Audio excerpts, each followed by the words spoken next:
September മാസം 14-ാം തീയതി ഉംറയ്ക്ക് വന്നത്, അതിന് മുമ്പായിട്ട് കുറഞ്ഞത് ഒരു 10,000 സ്വലാത്ത് ചൊല്ലി തീർക്കാം. ആ ചൊല്ലി തീർക്കുന്ന ആൾക്കാർക്ക് പോകാൻ പറ്റുക.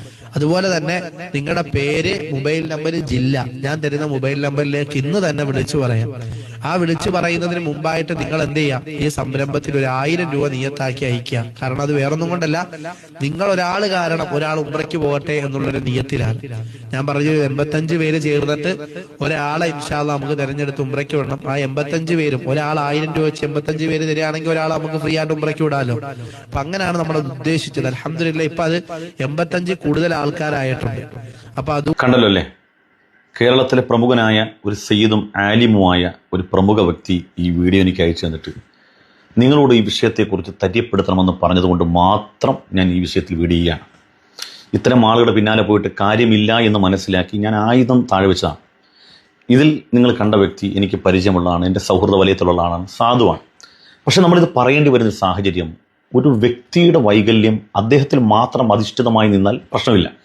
പക്ഷേ അതൊരു ഉമ്മത്തിൻ്റെ മൊത്തത്തെയുള്ള വൈകല്യമാകുകയും വലിയ ഒരു ചൂഷണത്തിന് സമൂഹം വിധേയപ്പെടുമ്പം സാധുക്കളായ ഒരു മുത്തഅല്ലിം എന്നുള്ള നിലക്ക്, നിങ്ങളെ നിരന്തരമായി കാണുകയും കേൾക്കുകയും ചെയ്യുന്ന ഒരാളെന്ന നിലക്ക് ഒരു കടപ്പാട് വീടുക എന്ന നിലക്ക് ഇത് പറയുകയാണ്. നിങ്ങൾ ഈ വീഡിയോ ശ്രദ്ധിച്ചു കാണും. അതിൽ ആ സാധുവായ മുത്തഅല്ലിം പറഞ്ഞ് നിങ്ങൾ ശ്രദ്ധിച്ചല്ലോ, 85,000 രൂപക്ക് ഉംറക്ക് കൊണ്ടുപോകും. 85 പേര് 1000 രൂപ വെച്ച് അയക്കണം. അതിൽ നിന്ന് തിരഞ്ഞെടുക്കുന്ന ഒരാളെയാണ് ഉംറക്ക് കൊണ്ടുപോകുന്നത്. ആ തിരഞ്ഞെടുക്കപ്പെടുന്ന വ്യക്തിക്ക് ഉംറ ചെയ്യാം. ബാക്കി 84 പേരും നിരാശരാണ്. ഇത് ലോട്ടറി അല്ലെങ്കിൽ അള്ളാഹുവിൻ്റെ ഉലകത്തിൽ വേറെ ഏതാണ് ലോട്ടറി? നിങ്ങളും ചിന്തിച്ചു നോക്ക്. നിങ്ങൾ തന്നെ സ്വയം ഒന്ന് ചിന്തിച്ചു നോക്ക്. ഇത് ലോട്ടറി അല്ലെങ്കിൽ പിന്നെ ഏതാ ലോട്ടറി? 85,000 രൂപക്ക് ഉംറ, അതിന് സൗജന്യ ഉംറ എന്നാണ് പറയുന്നത്. ഇതിൽ വിജയിയാകുന്ന സ്ത്രീ, ആ സ്ത്രീ 1000 രൂപ കൊടുത്തിട്ടുണ്ട്. അപ്പോൾ അത് സൗജന്യമല്ല, അതൊരു വിഷയമേ അല്ല. പോട്ടെ, അത് പോട്ടെ. 85 പേര് 1000 രൂപ വെച്ച് അയക്കണം. അതിൽ നിന്ന് തിരഞ്ഞെടുക്കപ്പെടുന്ന ഒരു വ്യക്തിക്ക് മാത്രം ഉംറ ചെയ്യാം. ബാക്കി 84 പേര് നിരാശരാണ്. എന്താണ് ഇതിൻ്റെ ഇസ്ലാമിക മാനം? ഞാൻ പറയുന്ന എൻ്റെ ഉമ്മമാരങ്ങ് വിട്. നിങ്ങളോടുള്ള സ്നേഹം കൊണ്ട് പറയാണ്, നമ്മളൊക്കെ ആഗ്രഹിക്കുന്നത് എന്താ? അള്ളാഹുവിൻ്റെ തൃപ്തിയും ഈമാനോടുകൂടിയുള്ള ജീവിതവും ഈമാനോടുകൂടിയുള്ള മരണവും. നിങ്ങൾ ചൂഷണം ചെയ്യപ്പെടുന്നു എന്നുള്ളത് കൊണ്ടാണ്. നിങ്ങൾ ദുർബലരാണ്. നിങ്ങളോട് എത്ര പറഞ്ഞാലും നിങ്ങൾക്ക് മനസ്സിലാകത്തില്ല. ഇതൊക്കെ ചൂഷണമാണ് ഉമ്മമാരെ. നിങ്ങൾ പണ്ട് ചെയ്ത പണിയൊക്കെ ഉണ്ടല്ലോ, ഇശാ മഗ്‌രിബിന്റെ അടക്കം നിങ്ങൾ ചൊല്ലിയ ദിക്റും സ്വലാത്തും വിശുദ്ധമായ ഖുർആൻ, അതൊക്കെ ആയിട്ട് നിങ്ങൾ കൂട്. ഇല്ലെങ്കിൽ ഞാൻ എല്ലാ ഓൺലൈൻ മജ്‌ലിസുകളെയും തിരസ്കരിക്കുകയല്ല, എല്ലാം മോശമാണെന്ന് പറയാൻ നമ്മളൊന്നും ആളുമില്ല. പക്ഷേ നിങ്ങളോട് പറയാനുള്ളത്, നിങ്ങൾ നിങ്ങളുടെ ഭൂതകാലത്തിലേക്ക് മടങ്ങിപ്പോ. നിങ്ങളെ നന്നായിട്ട് പലരും ചൂഷണം ചെയ്യുന്നുണ്ട്.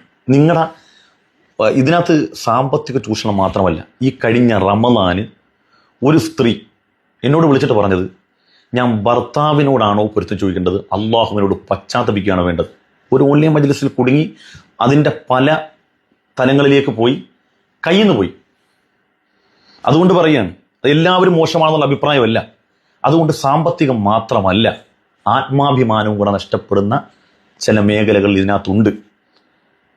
മൊത്തത്തെ അടച്ചാക്ഷേപിക്കില്ല. അതുകൊണ്ട് എൻ്റെ പുന്നാര ഉമ്മമാരെ, നിങ്ങൾ നിങ്ങളുടെ സമീപത്തുള്ള ഉസ്താദന്മാരോട് ചോദിക്കുക, ഉസ്താദേ 85 പേര് 1000 രൂപ വെച്ച് അയക്കണം. അതിൽ 84 പേര് നിരാശരാകുകയും ഒരാൾക്ക് മാത്രം ഉംറ ചെയ്യാൻ അവസരം ലഭിച്ചാൽ അങ്ങനെ ഒരു ഉംറക്ക് പോകൽ അനുവദനീയമാണോ? അങ്ങനെ ധനസമാഹരണം അനുവദനീയമാണോ എന്ന് നിങ്ങൾ ചോദിച്ചോ. ഞാൻ പറയുന്നതിന് വിട്. എന്നിട്ട് നിങ്ങൾ ഒരു ഡിസിഷനിലേക്ക് എത്തുക. അല്ലാതെ ഞാൻ എന്ത് പറഞ്ഞു തരാനാണ്? ഇത് മാത്രമല്ല, എന്നെ കേട്ടിരിക്കുന്ന ഉമ്മമാർ ഇതുകൂടി കണ്ടോ. നിങ്ങളുടെ കൂട്ടത്തിൽ ഒരു സ്ത്രീയുടെ, ആ ജേതാവായ സ്ത്രീയുടെ പേരും നമ്പരുമാണ് ഈ വിളിച്ചു പറയുന്നത്. എത്ര ആളുകൾ ഇത് കാണുകയാണ്? ആ സ്ത്രീയുടെ നമ്പർ കാസർഗോഡ് ജില്ലയിലുള്ള എത്ര ആളുകൾ അതിന് നോട്ട് ചെയ്തിട്ടുണ്ടാവും? ഞാൻ ഫുള്ള് കാണിക്കുന്നില്ല. ഞാനായിട്ട് കാണിക്കണ്ടല്ലോ. ഉമ്മമാരെ, ഇന്ന് വെള്ളിയാഴ്ച ദിവസം ജുമഅ കഴിഞ്ഞപ്പോൾ ഒരു ദഅ്വ പ്രഭാഷകനെ ഞാൻ പള്ളിയിൽ നിന്ന് കണ്ടു. എൻ്റെ റൂമിൽ വന്നു.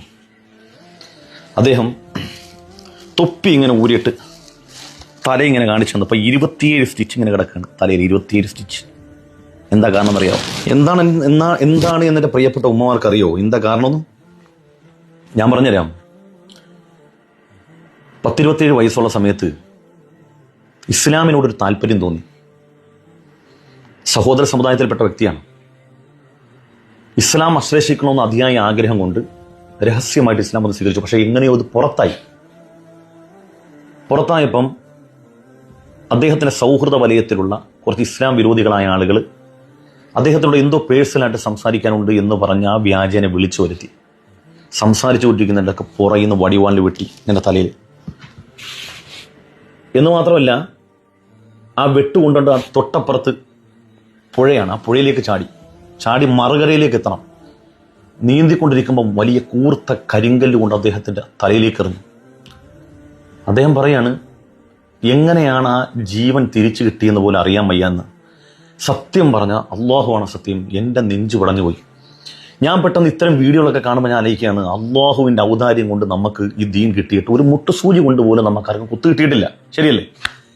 എന്നാൽ ഈ മതം സ്വീകരിക്കാൻ വേണ്ടി ഇന്നും എൻ്റെ അറിവിൽ തന്നെ എൻ്റെ സൗഹൃദ വലയത്തിലുള്ള ധാരാളം ആളുകൾക്ക് അള്ളാഹുവിൻ്റെ ദീൻ സ്വീകരിക്കാൻ ആഗ്രഹമുണ്ട്. പക്ഷേ ഉണ്ടാകാൻ പോകുന്ന പ്രത്യാഘാതം ഭയന്നിട്ട് രഹസ്യമായിട്ട് വീടുകളിൽ ഇബാദത്ത് ചെയ്യുന്നവരുണ്ട്.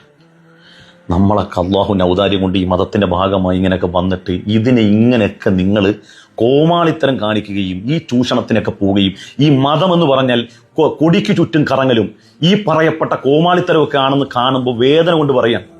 സത്യം പറഞ്ഞാൽ പിണറായി വിജയൻ ഒരു ദിവസത്തേക്ക് ഈ സംസ്ഥാനത്തിൻ്റെ അധികാരം എൻ്റെ കയ്യിൽ തന്നാൽ, സത്യം പറഞ്ഞാൽ വികസനങ്ങൾക്കൊക്കെ മുമ്പ് ചില ആളുകളെ കാലെ വാരി അതിൽ താഴെയിടുക. കാരണം ഈ ഉമ്മത്ത് അനുഭവിക്കേണ്ട, ഹൈറായ രൂപത്തിൽ അനുഭവിക്കേണ്ട ഈ സമ്പത്തൊക്കെയാണ് ഇങ്ങനെ കൊള്ളയടിച്ച് ഇങ്ങനെ ചൂഷണം ചെയ്ത് ചൗമാര് തിന്ന് ഇങ്ങനെ സുഖിച്ച് നടക്കുന്നത്. എത്രയോ പ്രമുഖരായ പണ്ഡിതന്മാർ അവരുടെ സ്ഥാപനങ്ങൾ ഒരു ദിവസം ഒന്ന് മുന്നോട്ട് പോകാൻ വേണ്ടി എന്തെല്ലാം കഷ്ടപ്പാടാണ്, എന്തെല്ലാം സഹിക്കുന്നു, ഏതെല്ലാം ദിക്കുകളിലേക്കാണ് അവർ ഓടുന്നത്. ഇതൊക്കെ ഈ ഉമ്മത്തിന് ലഭിക്കേണ്ട പണമാണ്. കൂടുതൽ പറയുന്നില്ല. അസ്സലാമു അലൈക്കും.